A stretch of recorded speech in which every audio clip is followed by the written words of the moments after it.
బంగారం ధరలు రన్రాజా రన్నంటూ పరుగులు తీస్తున్నాయి. 24 క్యారెట్ల 10 గ్రాముల బంగారం ధర 82,000 దాటింది. ఇది ఇంతటితో ఆగుతుందా? లక్ష మార్కు దాటుతుందా? పసిడి ప్రియులకి ఇక కన్నీళ్లేనా అన్న ఆందోళన మొదలైంది. బంగారం వెండి ధరలు ఎలా ఉన్నాయో ఇప్పుడు తెలుసుకుందాం.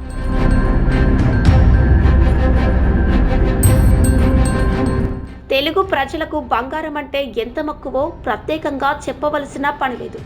ఏ శుభకార్యమైనా బంగారానికి పెద్దపీట వేస్తారు మనవాళ్ళు. అంతలా మన సంస్కృతిలో భాగమైంది బంగారం. అంతేకాదు, ఇన్వెస్ట్మెంట్ చేసేవారికి సైతం ఓ మంచి సాధనమైంది. అయితే గోల్డ్ ఇప్పుడు సామాన్యులకు అందనట్టుంది. డొనాల్డ్ ట్రంప్ ప్రమాణం తర్వాత బంగారం ధర కాస్త గరిష్ట స్థాయికి పెరిగింది.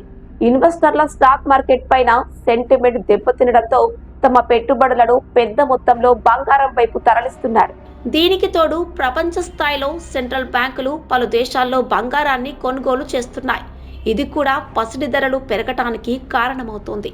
వెండి ధరల్లో కూడా పెరుగుదల కనిపిస్తోంది. తెలుగు రాష్ట్రాల్లో బంగారం, వెండి ధరలు 24 క్యారెట్లు 10 గ్రాముల బంగారం రేటు 82,700కు చేరింది. కేజీ వెండి ధర 93,920కి ఎగ్గబాకింది.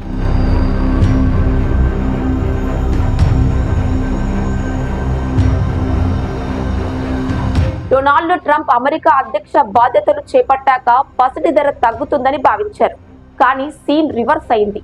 తగ్గేదేలే అంటూ పరుగులు పెడుతోంది బంగారం ధర. ప్రస్తుతానికి 82,000 రూపాయలు దాటేసింది. ఇది ఇంతటితో ఆగుతుందా? లక్ష మార్కును దాటేయడం ఖాయమేనా? మధ్యతరగతి ప్రజలు పసిడి కొనడం ఇక కలేనా? అసలు గోల్డ్ రేట్లు అమాంతం పెరగటానికి కారణాలేంటి? ట్రంప్ వచ్చి రాగానే పాలసీలో మార్చడంతో గ్లోబల్ ఇన్వెస్టర్లో గందరగోళం నెలకొంది. స్టాక్ మార్కెట్లో తమ పెట్టుబడులను వెనక్కి తీసుకుంటున్నారు. ఆ మొత్తాన్ని బంగారం కొనుగోళ్ల వైపు మళ్లిస్తున్నారు.